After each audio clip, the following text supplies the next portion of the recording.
Ya, saudara-saudara,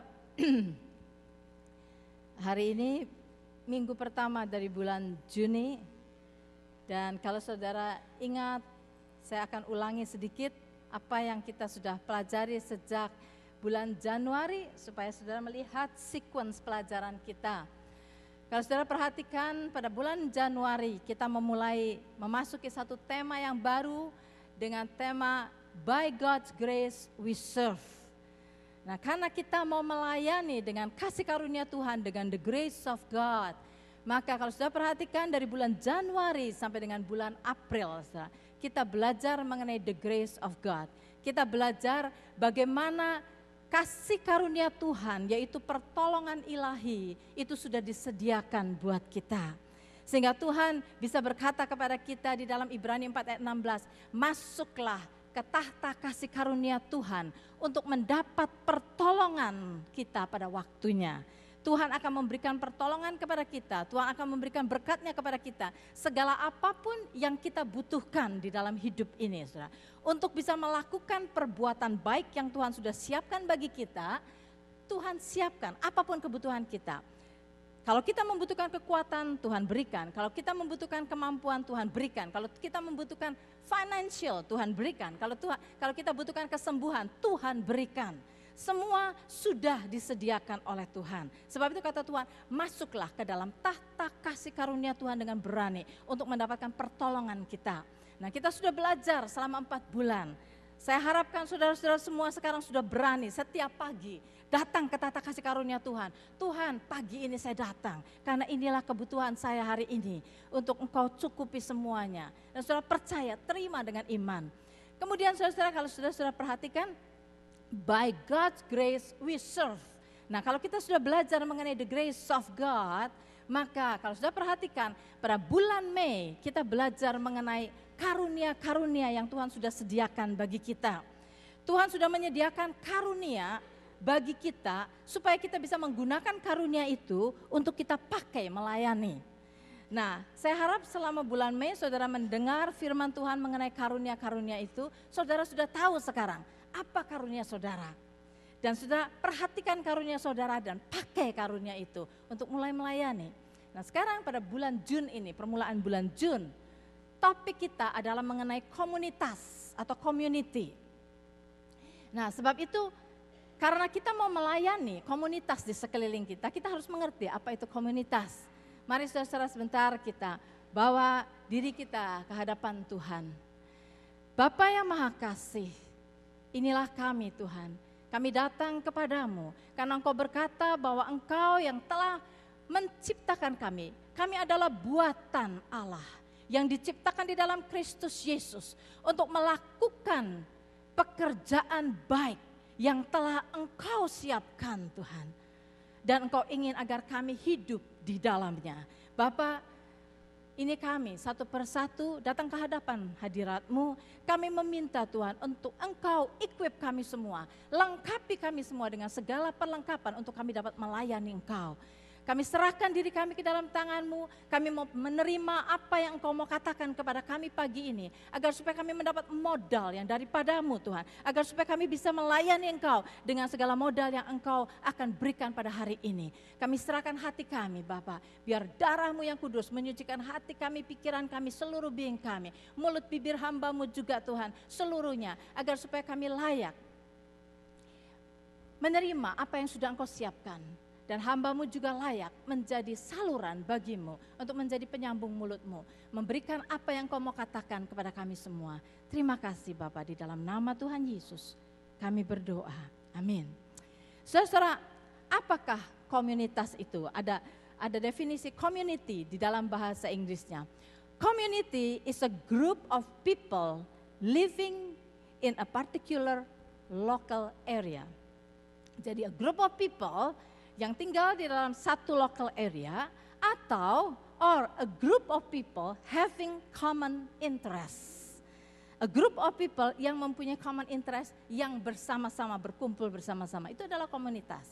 Nah, saudara, kalau kita melihat komunitas itu ada berbagai-bagai bentuk dan berbagai-bagai ukuran, size. Nah, kalau kita mau mengetahui sebelum kita melihat komunitas secara luas, yang kita tahu komunitas itu adalah semua orang-orang di sekeliling kita bersama dengan kita di dalamnya. Tetapi sebelum kita melihat secara luas, mari kita melihat dahulu komunitas yang paling kecil. Komunitas yang paling kecil adalah keluarga kita.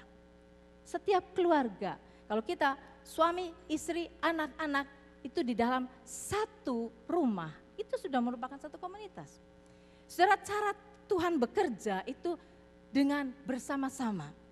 Tuhan tidak pernah kerja sendiri. Kalau sudah perhatikan, di dalam Kejadian saja Tuhan berkata, marilah kita menciptakan manusia menurut peta dan teladan kita. Dia tidak berkata, aku akan menciptakan. Enggak, saudara. Marilah kita, berarti tidak sendirian. Yaitu Allah Bapa, Allah Putra dan Roh Kudus. Bertiga. Nah, Tuhan saja bersama-sama merupakan satu komunitas.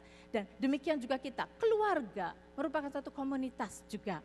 Nah, ini adalah komunitas yang terkecil. Apa yang Tuhan katakan mengenai komunitas ini?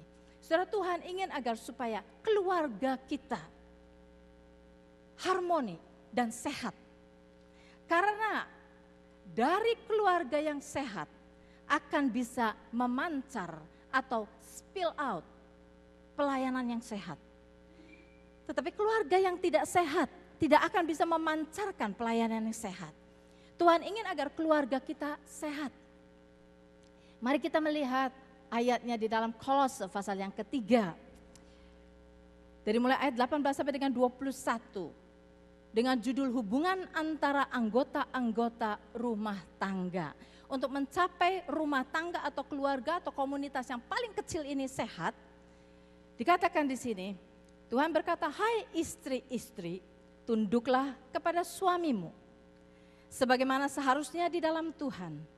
Hai suami-suami, kasihilah istrimu dan janganlah berlaku kasar terhadap dia.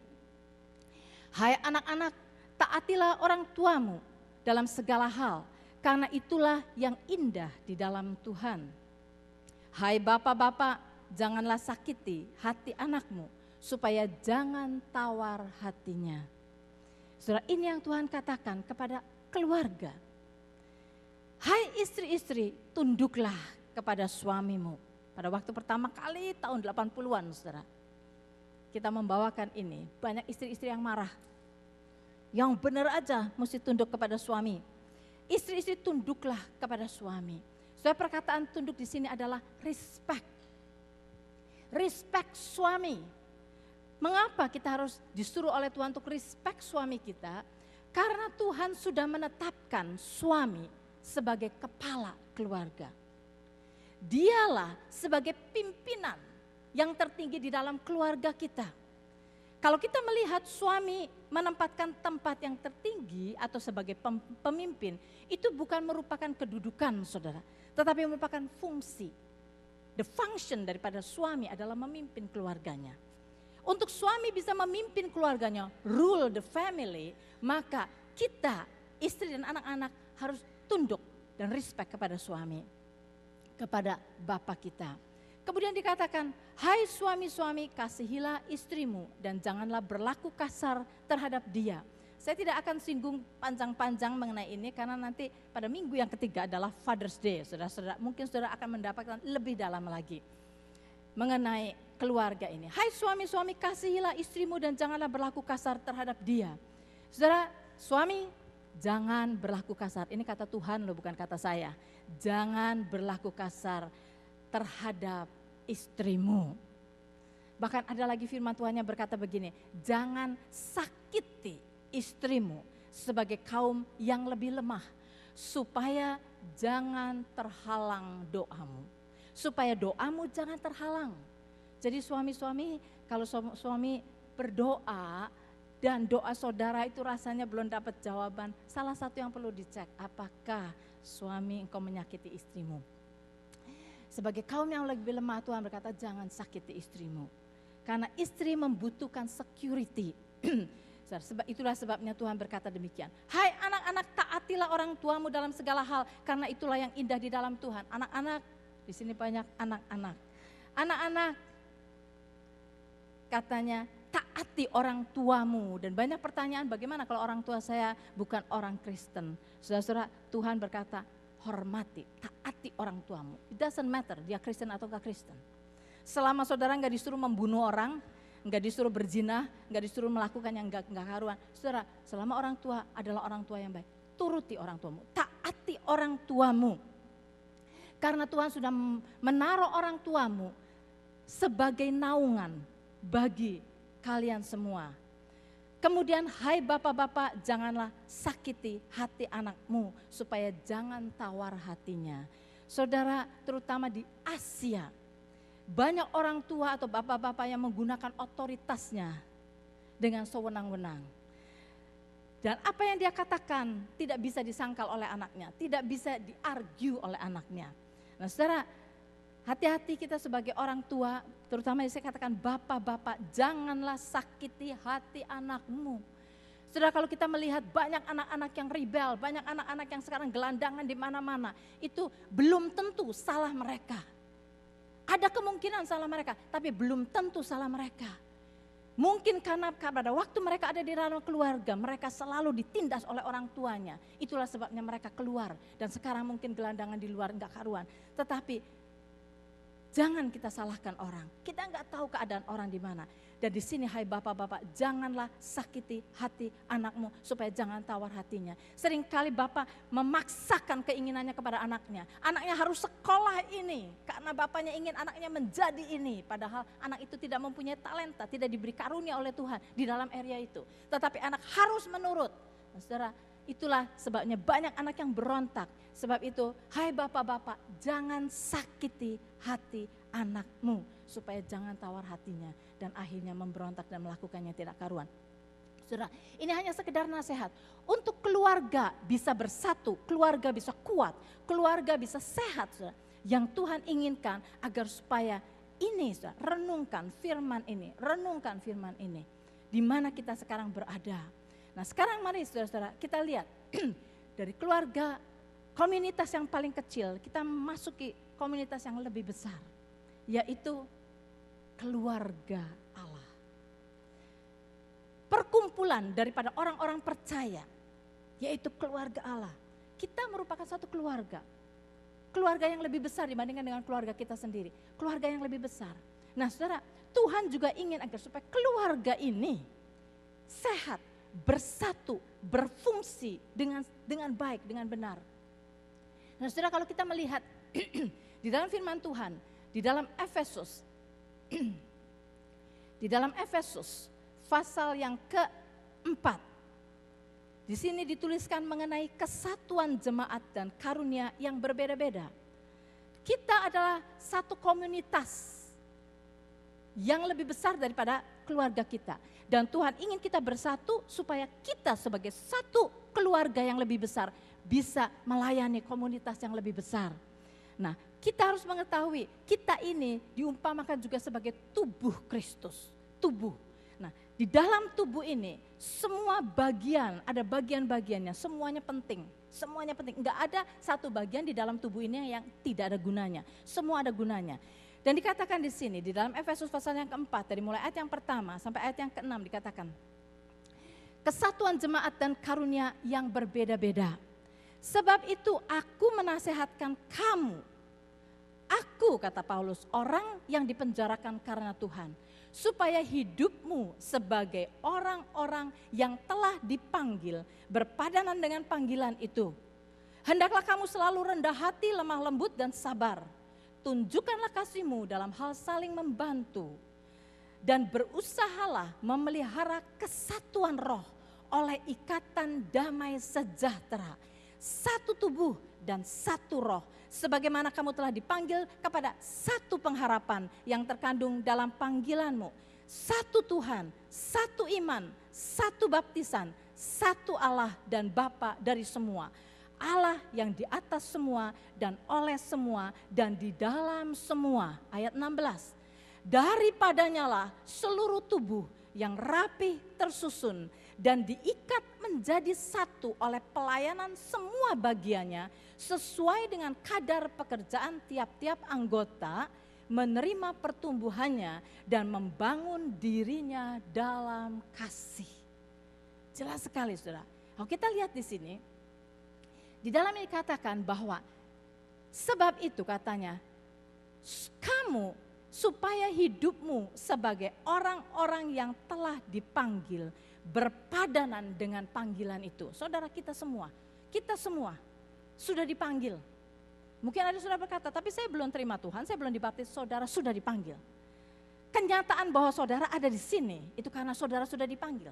Tinggal saudara mau mengambil keputusan untuk meresponi panggilan itu atau tidak. Saudara sudah dipanggil. Saudara. Dan dikatakan bahwa semua orang yang sudah dipanggil ini supaya hidup kita sebagai orang yang telah dipanggil berpadanan dengan panggilan itu. Berpadanan dengan panggilan itu. Saudara, kita yang dipanggil oleh Tuhan, sekali lagi, kita diciptakan di dalam Kristus Yesus untuk melakukan perbuatan baik yang telah disiapkan oleh Tuhan dan kita harus hidup di dalamnya. Di dalam Efesus 2 ayat yang ke-10. Dan di sini kita tahu, untuk kita hidup di dalamnya, kita sudah diberi karunia oleh Tuhan yang bulan lalu kita sama-sama pelajari. Dan di sini katakan bahwa hendaklah kamu selalu rendah hati, lemah lembut dan sabar. Tunjukkanlah kasihmu, berusahalah memelihara kesatuan oleh roh. Saudara, kita dikatakan sebagai anggota tubuh semuanya saudara, semuanya berguna. Tidak ada yang tidak berguna. Tetapi semuanya berfungsi berbeda-beda. Tuhan ingin agar setiap anggota daripada tubuh ini berfungsi, melakukan bagiannya. Saudara, kalau saudara misalnya memasak, saudara, lagi mau masak, saudara potong daging, tahu-tahu ini terpotong, bukan potong, bukan, apa sih namanya, bahasa saya itu kebeler, saudara, kebeler. Itu kena pisau sampai berdarah banyak. Saudara ambil perban, bersihkan, diikat ini supaya darahnya enggak keluar. Tapi ini luka, ini sakit. Nah sekarang saudara harus tetap potong daging itu belum selesai. Coba saudara pegang daging dengan 4 jari, oke? Dan potong dengan tangan ini. Ini akan menghambat sekali. 1 jari yang tidak berfungsi akan menghambat sekali perjalanan atau selesainya masakan tadi. Saudara akan susah sekali memegang daging itu untuk dipotong. Dan akan memperlambat semuanya, akan merugikan seluruhnya. Makan saudara akan terlambat semuanya. Nah, jadi satu tidak berfungsi, itu akan terlambat semuanya, akan merugikan semuanya. Sebab itu tiap bagian harus berfungsi. Nah saudara sudah diberi fungsi, saudara sudah tahu panggilan saudara. Pakai itu, to the maximum. Saudara, saya pergi ke Hawaii di gereja New Hope, pendetanya adalah Wayne Cordero. Saya di sana, saya melihat satu gereja yang jemaatnya berapa belas ribu, saya lupa. Gereja yang saya lihat setiap orang berfungsi di dalam gereja itu luar biasa, saudara, luar biasa. Dan dia menceritakan di dalam bukunya, saya bertemu dengan Wayne, saya ngobrol juga dengan Wayne pada waktu itu. Tetapi saya baca bukunya, dia menceritakan bagaimana jemaat dia semuanya berfungsi. Satu hari dia berkata dia mau adakan meeting dengan pastor-pastor dari daerah situ. Maka dia datang ke sekretarisnya dan dia berkata, besok saya akan ada meeting dengan pastor-pastor pagi, saya akan pakai ruangan B itu, katanya tolong siapkan ruangan itu, kasih air dingin sama cup yang cukup supaya orang semua bisa minum dan sebagainya. Sudah, dia cuma beritahukan begitu kepada sekretarisnya.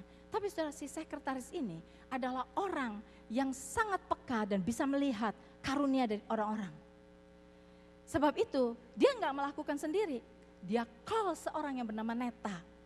Call Neta. Neta itu ternyata mempunyai gift hospitality. Neta, Pastor Wayne akan meeting besok dengan pastor-pastor di ruangan B. Tolong siapkan ruangan itu. Pastor Wayne minta air dingin dan cup yang cukup. Oh sure, Neta drive, saudara, datang ke situ. Dia bereskan ruangan itu, Pada pagi besok paginya, Pastor Wayne buka pintu, kaget saudara. kaget ngelihat ruangan itu. Dia cuma minta air dingin dengan cup. Pada waktu dia melihat ruangan itu ruang sudah berubah sekali. Meja sudah ditata dengan bentuk yang bagus sekali. Dikasih taplak meja yang bagus sekali. Ada vas bunga di situ di antara kursi-kursi. Kemudian ada napkin yang bagus sekali. Ada peanut di dalam bermacam-macam peanut di dalam bowl di situ di mejanya. Bukan hanya itu saja. Di meja di sana ada bagel, ada pastry, ada coffee, ada tea, ada air dingin, semua lengkap.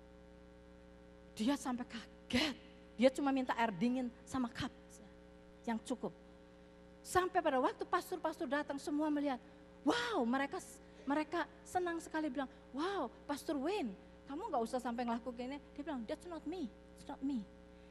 Sore itu, Neta call Pastor Wayne dan dia berkata, Pastor Wayne kapan lagi kamu ada meeting? Call me, I'll fix semuanya. Saudara, dia enjoy melakukan itu. Itu adalah karunia yang Tuhan berikan kepada Neta.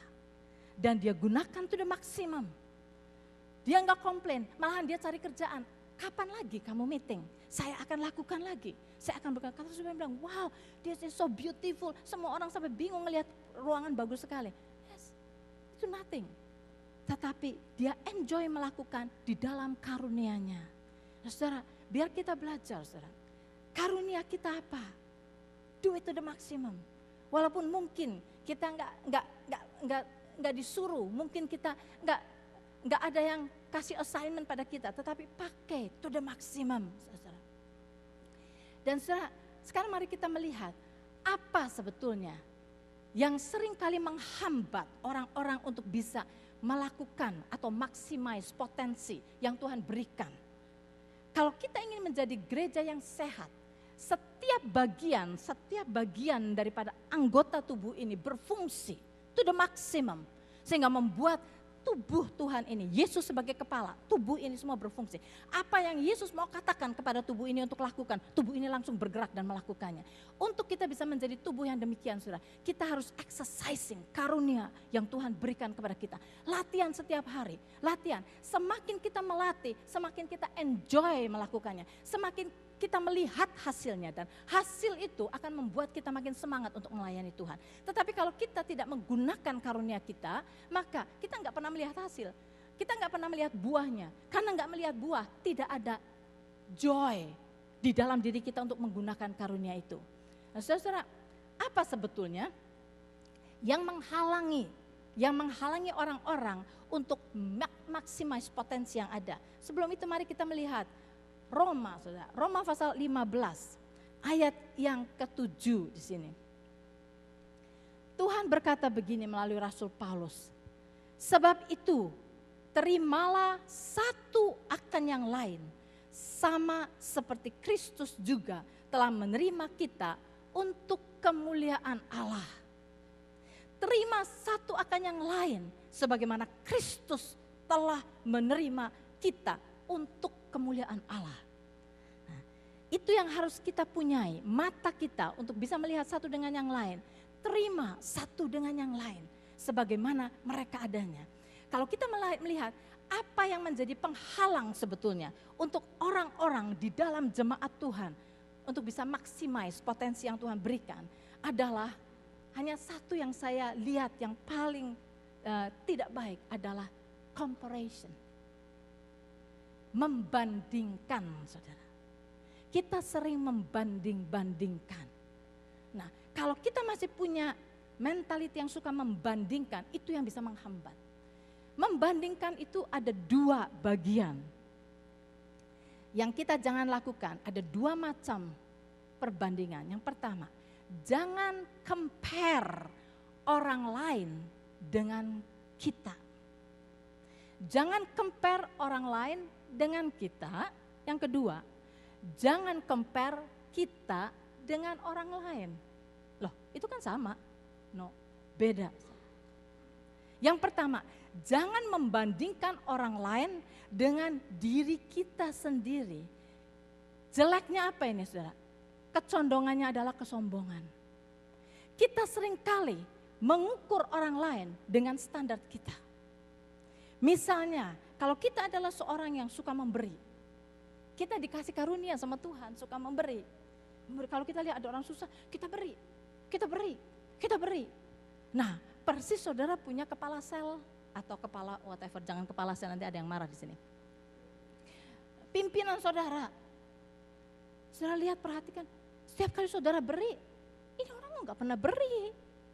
Dia bilang kita jadi kesel, pelit dia tuh, pelit.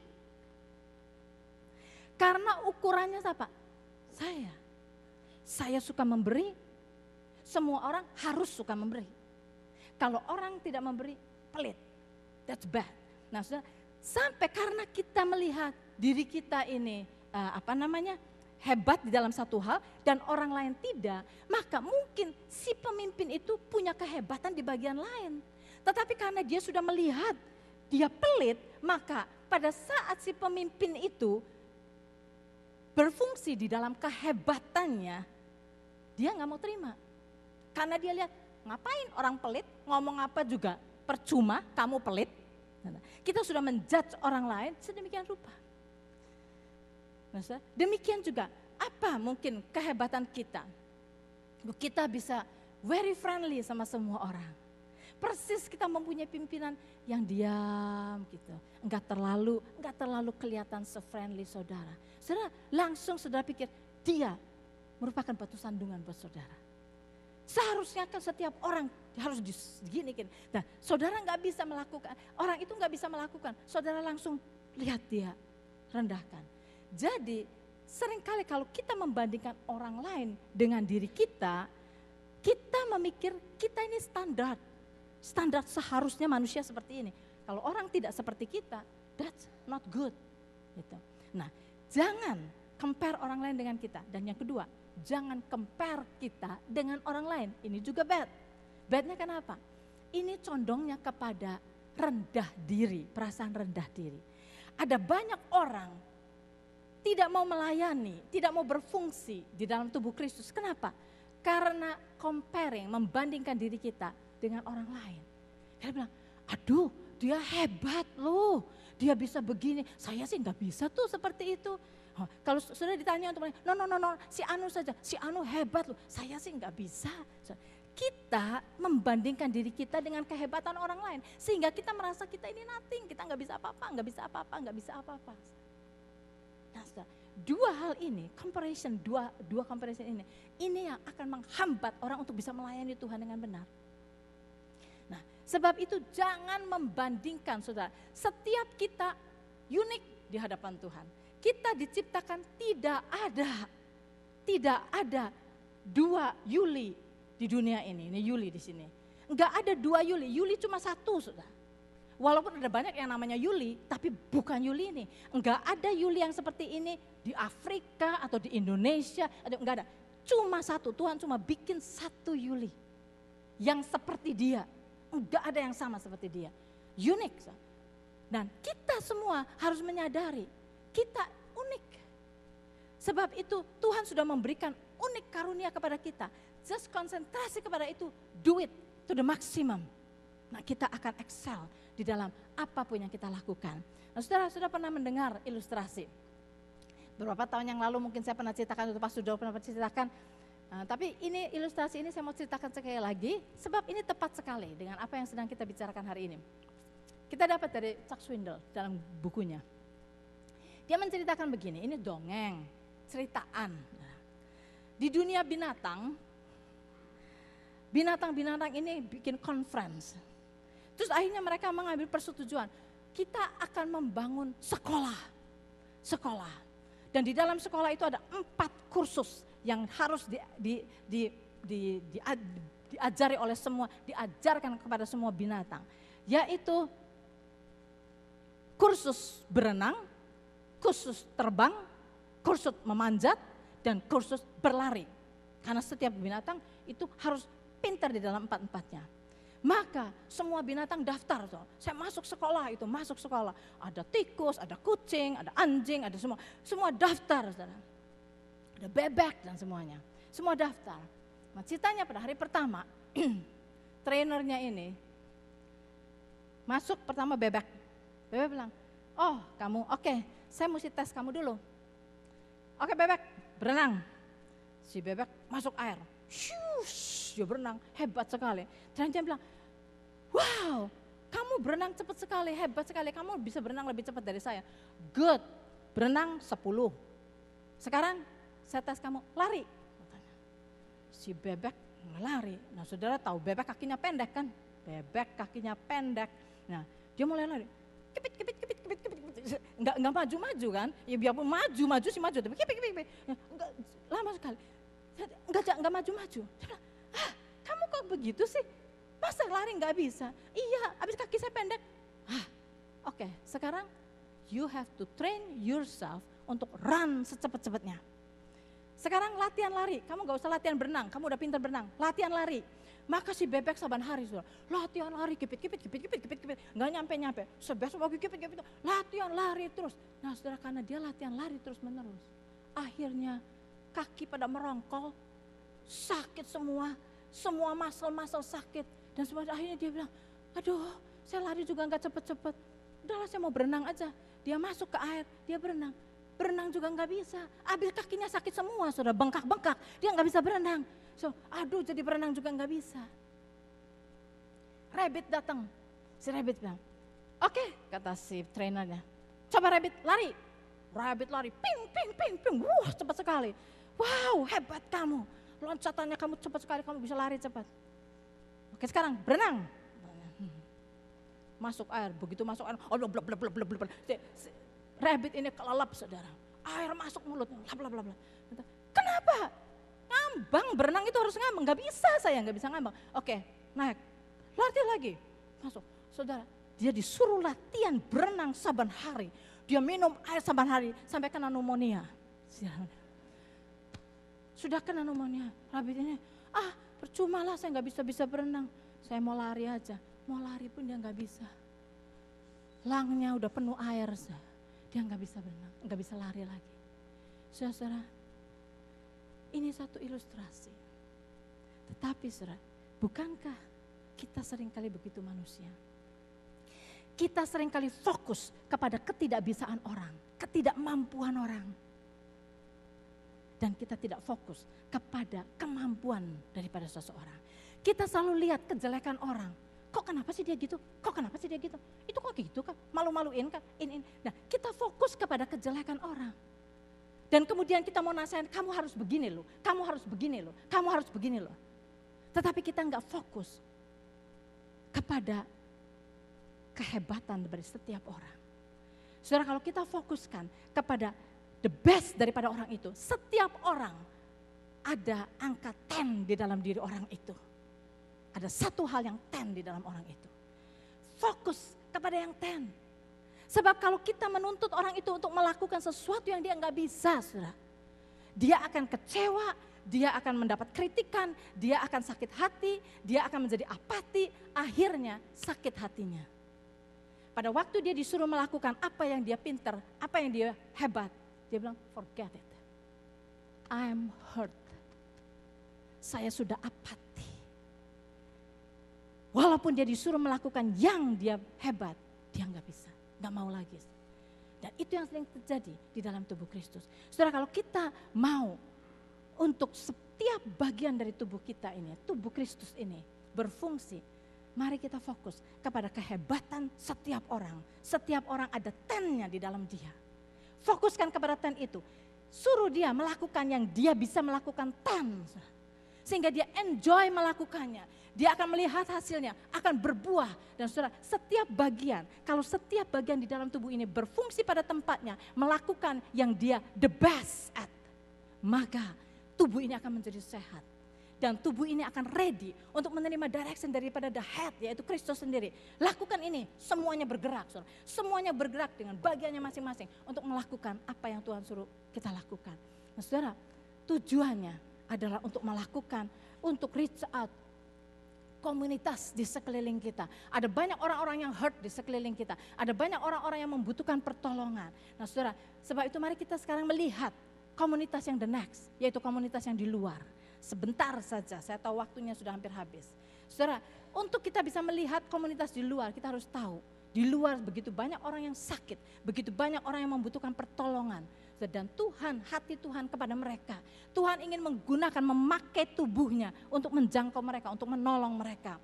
Dan saudara, kalau saudara mau mengetahui dasar daripada the throne of God, saya baca di dalam Mazmur 89 ayat yang ke-14. Mazmur 89 ayat yang ke-14 di dalam bahasa Inggris berkata demikian. Righteousness and justice are the foundation of your throne. The foundation daripada God's throne adalah righteousness and justice. Jadi saudara, kita ini dipanggil oleh Tuhan. Tuhan impart His righteousness kepada kita. Kita menjadi orang benar. Bukan karena kita hebat, bukan. Karena Tuhan mengimpartasikan kebenarannya kepada kita. Dia menjadikan kita benar. Dan Tuhan ingin supaya kita yang sudah dibenarkan itu mulai melakukan keadilan, justice. Apa sih justice yang Tuhan mau? Ketidakadilan adalah jikalau di sini kita bisa makan 5 kali sehari dengan makanan yang berkelimpahan.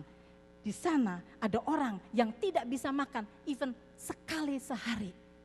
That is injustice. Itu adalah tidak adil. Yang Tuhan mau adalah bagikan sebagian daripada apa yang kelebihan kita kepada mereka. Sehingga kita bisa makan 3 kali, mereka bisa makan 3 kali. Jikalau di sini ada kekuatan, orang yang kuat luar biasa, sehat luar biasa, di situ ada orang yang jalan sudah tertati-tati, gak punya keseimbangan. Dan kita diam saja, that is injustice. Yang Tuhan mau adalah biar kita yang kuat, jalan ke sana, topang orang yang lemah, tuntun dia sehingga dia bisa berjalan teguh di dalam tompangan kita. That is justice. Saudara, the foundation daripada the throne of God adalah righteousness and justice. Itu yang Tuhan mau, agar kita melakukan justice, kita melakukan apa yang kita lebih berikan kepada orang lain, supaya orang lain mendapat kecukupan juga, supaya orang lain bisa berbahagia. Kalau kita berbahagia, coba tolong orang lain supaya mereka bisa mencapai kebahagiaan. Jikalau kita sehat walafiat, di sana ada yang sakit, saudara, tolongi mereka, doakan mereka supaya mereka bisa menjadi sehat. That is justice. Yang Tuhan mau, itu yang kita lakukan. Supaya kita mulai serve our community dengan the grace of God. Nah, saudara-saudara, saya nggak mau panjangan, tapi saya mau berikan 3 atau 4 word of wisdom. Saya harap saudara catat untuk direnungkan ini. Ada banyak orang yang masih belum mau melakukan karena pikiran mereka masih kurang panjang. Nah, saya mau berikan 4 kata wisdom. Nomor 1, your reaction to someone in trouble determines God's reaction to you the next time you get in trouble. Saudara mengerti kan? Reaksi kita kepada orang yang sedang berada di dalam kesusahan menentukan reaksi Tuhan terhadap kita pada waktu kita menghadapi kesusahan. Saudara, ini adalah kata-kata hikmat tetapi diambil dari firman Tuhan. Saudara, di dalam Yakobus 2 ayat 13, Tuhan sendiri berkata, penghakiman yang tidak berbelas kasihan akan diberikan kepada orang yang tidak berbelas kasihan. Itu tertulis dalam Yakobus 2 ayat 13. Ini sebetulnya diambil daripada firman Tuhan. Kemudian yang kedua, kata hikmat yang kedua yang saudara renungkan di sini. Seed faith is sowing what you have been given to create what you have been promised. Ngerti kan saudara? Benih iman adalah menaburkan apa yang sudah diberikan kepada kita. Ya. Untuk apa? Untuk menciptakan, untuk mendapatkan apa yang kita sudah dijanjikan oleh Tuhan. Ada janji Tuhan yang begitu besar buat kita, saudara. Kalau kita mau mendapatkan janji-janji Tuhan itu, taburkan apa yang Tuhan sudah karuniakan kepada kita sekarang ini. Taburkan. Dan kita akan menuai janji-janji Tuhan yang diberikan pada kita. Kemudian, satu lagi. Your seed is anything that benefits another, while your harvest is anything that benefits you.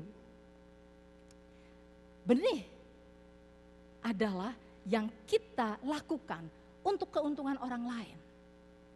Dan tuaian akan kita terima yang memberikan benefit kepada diri kita. Saudara, kita tidak akan pernah menuai kalau kita tidak menabur. Sebab itu benih itu harus ditaburkan dahulu.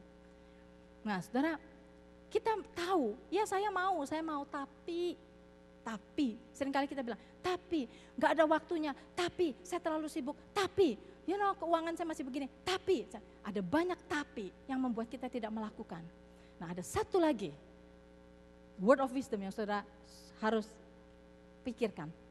Losers focus on what they are going through, while champions focus on what they are going to. Sudah mengerti ini? Loser focus on what they are going through. Selalu ngelihatnya keadaan sekarang. Ya sekarang saya nggak bisa sih. Ya sekarang ini. Wah masih banyak problem. Wah sekarang. Kita melihat yang sekarang terus. Kapan sudah? Persoalan akan ada terus di dalam hidup kita. Tetapi pemenang, champion, focus on what they are going to. Apa yang kita going to itu adalah janji-janji Tuhan. Tuhan menjanjikan kehidupan yang berkelimpahan. Tuhan menjanjikan bahwa Tuhan beserta kita senantiasa. Tuhan menjanjikan bahwa Tuhan akan mencukupi segala kebutuhan kita. Tuhan menjanjikan semua itu. Tuhan menjanjikan itu. Saudara, biarlah kita menjadi pemenang yang hidup di dalam janji Tuhan. Bukan hidup ditentukan oleh apa yang sekarang going on di dalam hidup kita. Kalau kita dikonform oleh apa yang going on di dalam hidup kita terus, kita tidak akan pernah melakukan apapun juga buat orang lain. Karena kita terlalu fokus kepada diri kita sendiri. Tetapi mari kita melihat apa yang akan terjadi. Gideon, saudara, Gideon tidak akan accomplish anything kalau dia tidak mendengarkan perkataan dari malaikat. Hai pahlawan yang gagah perkasa, aku kirim engkau untuk mengalahkan Midian. Saudara, Gideon kalau memikirkan keadaan dia, wah nanti dia bisa mati, nanti dia bisa apa. Kalau memikirkan keadaan dia lagi depressed di dalam saat itu, dia nggak akan do anything. Tetapi dia memikirkan janji Tuhan, dia akan mengalahkan Midian, dia bangkit saudara. Bangkit jalan, Midian dikalahkan oleh satu orang yang tadinya a nobody. Sebab itu fokus kepada apa yang akan kita capai di dalam rencana Tuhan. Mari kita berdoa. Bapa yang Maha Kasih, kami tahu Tuhan, pekerjaan kami di dalam dunia ini sangat besar. Engkau ingin agar kami memerintah di dalam dunia ini, membawa kerajaan-Mu datang ke dalam dunia ini, pemerintahan-Mu nyata di dalam dunia ini melalui kami sebagai tubuh-Mu.